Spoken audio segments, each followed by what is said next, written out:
Hi, welcome to the EduTech class. Now the topic is on defining and non-defining relative clauses. This is the most important topic at the academic level and in the competitive examinations. So దీని మీద డెఫినెట్గా మీకు 1 question అనేది ఇవ్వడం అనేది జరుగుతుంది ఎగ్జామినేషన్లో. చాలా సింపుల్ దీన్ని ఐడెంటిఫై చేయటం. ఇచ్చిన సెంటెన్స్ డెఫైనింగ్గా లేకపోతే నాన్ డెఫైనింగ్ అనేది ఐడెంటిఫై చేయమంటాడు. అసలు ఏంటంటే ఇవి మనకి these are called the adjective clauses or the relative clauses. వీటిని అడ్జెక్టివ్ క్లాజ్ అంటారు, రిలేటివ్ క్లాజ్ అంటారు. అంటే రిలేటివ్ క్లాజ్కి another name is called adjective clause. ఇదన్నమాట.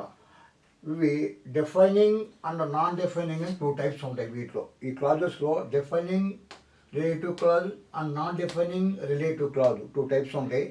అసలు డిఫైనింగ్ ఏంటి, నాన్ డిఫైనింగ్ ఏంటి? డిఫైనింగ్ అంటే ఒక నౌన్ అది డిఫైన్ చేస్తుంది.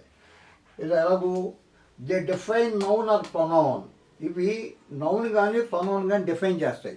These are called adjective clause or the relative clauses. అది దాని మీనింగ్ అనమాట, క్లాజ్ యొక్క మీనింగ్ అది. ఇక్కడ చూసినట్టయితే ఎగ్జామినేషన్లో మనకి ఇవన్నీ కూడా ప్రీవియస్ ఎగ్జామ్ పేపర్ నుంచి సేకరించబడినవి, ఇంతకుముందు ఇచ్చిన బిట్లు అనమాట. అలా వాటికి వెళ్తే కానీ తెలియదు కదా మనకి స్ట్రక్చర్ ఏ విధంగా ఉంటుంది, ఏ విధంగా అడుగుతాడని బిట్లని. దానివలన అవి మీకు అందిస్తూనే దొరుకుతుంది ఈ వీడియో క్లాస్లో.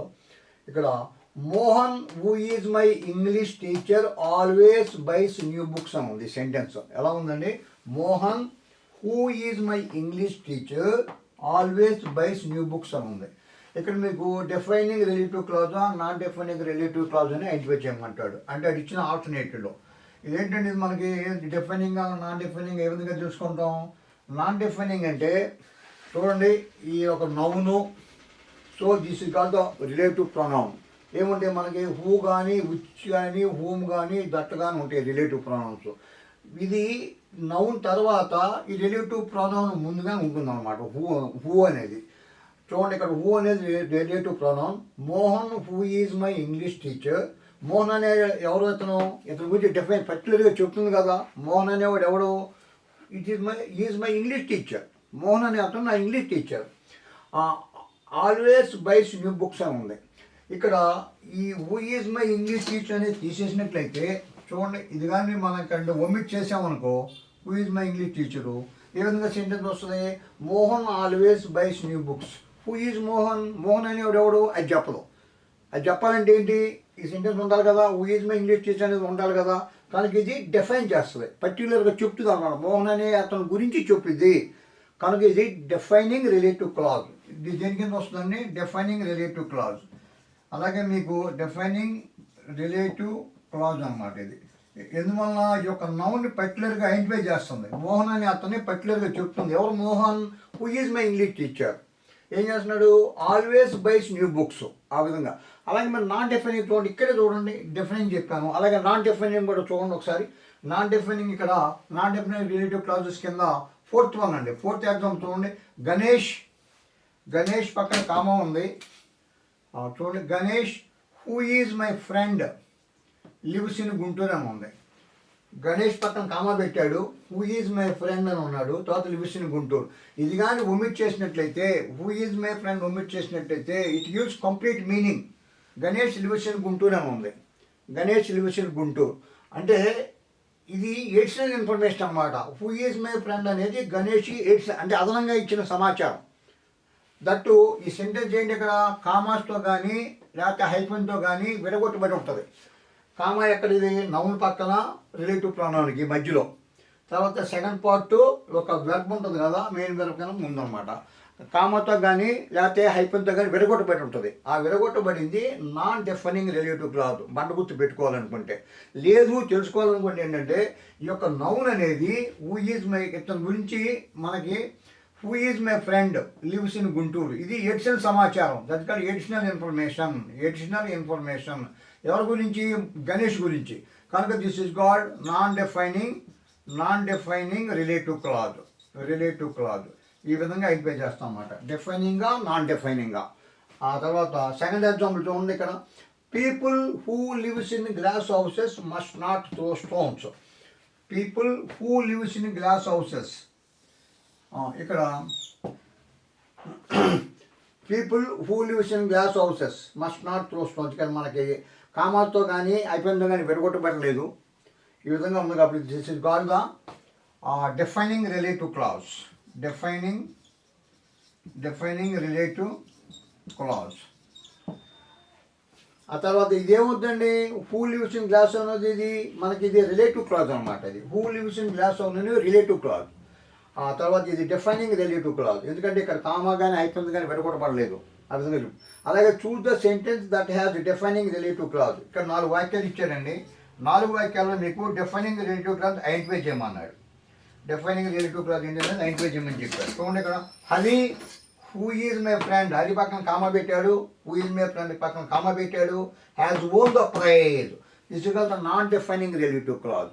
నా క్లాజ్ని డిఫైనింగ్ కదా, మనం ఏం చేయమన్నాడు, డిఫైనింగ్ రిలేటివ్ క్లాజ్ని ఐడెంటిఫై చేయమన్నాడు. But the sentence belongs to the non defining relative clause. Second one, Swathi who is my daughter. Swathi పక్కన కామా పెట్టాడు, అలాగే డాక్టర్ పక్కన కామా పెట్టాడు. హ్యాస్ పాస్డ్ ద ఎగ్జామ్ అన్నాడు. So this one also non defining relative clause. This also non defining relative clause. కానీ ఈ రెండు కాదు, మనకేం డిఫైనింగ్ కావాలి, మనకేం డిఫైనింగ్ రిలేటివ్ క్లాజ్ను బయట తీయమన్నాడు. తర్వాత Mohan who came from Guntur stood first. Mohan who came from Guntur stood first అన్నాడు. ఇది మనకి డిఫైనింగ్ రిలేటివ్ క్లాజ్. ఇక్కడ రిలేటివ్ ప్రొనౌన్ ఉంది, ఇక్కడ మన కామాతో విడగొట్టబడలేదు. సెకండ్ టైప్ అంటే సెకండ్ రూలు. ఇది మనకి డిఫైనింగ్ రిలేటివ్ క్లాజ్. ఇది మన ఆన్సర్ అనమాట, defining relative clause. So this one is the answer. Defining third one is our answer, defining relative clause అంటే థర్డ్ ఆప్షన్. తర్వాత she said that she was good at English. ఇక్కడ మనకి noun అంటే said చెప్పింది అన్నాడు కానీ ఒక నౌన్ మనం ఐడెంటిఫై చేయలే కనుక నౌన్ గురించి చెప్పాలి కదా. She said that she was good at English కనుక ఇది కాదు, ఫోర్త్ వన్ కాదు. నౌ కమ్ టు దట్ కనుక డిఫైనింగ్ రిలేటివ్ క్లాజ్లో మీకు ఎగ్జాంపుల్ కింద సెంటెన్సెస్ ప్రీవియస్ పేపర్ నుంచి మూడు ఇవ్వండివి. 1, 2, 3. ఒకటేమో Mohan who is my English teacher అనేది ఒకటి. తర్వాత people who lives in glass house అనేది ఒకటి. తర్వాత చూస్ ద సెంటెన్సెస్, ఇక్కడ 4 వాక్యాలు ఇచ్చాడు, అందులో డిఫైనింగ్ రిలేటివ్ క్లాజ్ని ఐడెంటిఫై చేయమన్నాడు. Now you come to that non defining relative clauses. Non defining అంటే ఏంటి, ఇక్కడ నౌన్కి ఇచ్చే అదనంగా అంటే additional information to the noun. So that is called the non defining relative clause. అదనంగా సమాచారం ఇస్తుంది. ఇక్కడ Ganesh who is my friend lives in Guntur.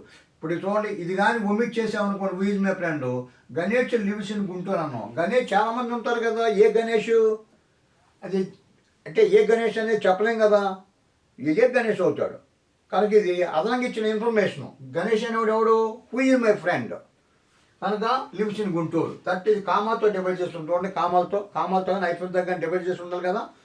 కనుక ఇది నాన్ డిఫైనింగ్ రిలేటివ్ క్లాజ్. అలాగే fifth one, Napoleon who won the French honour died at Saint Helena. Napoleon who won the French honour died at Saint Helena.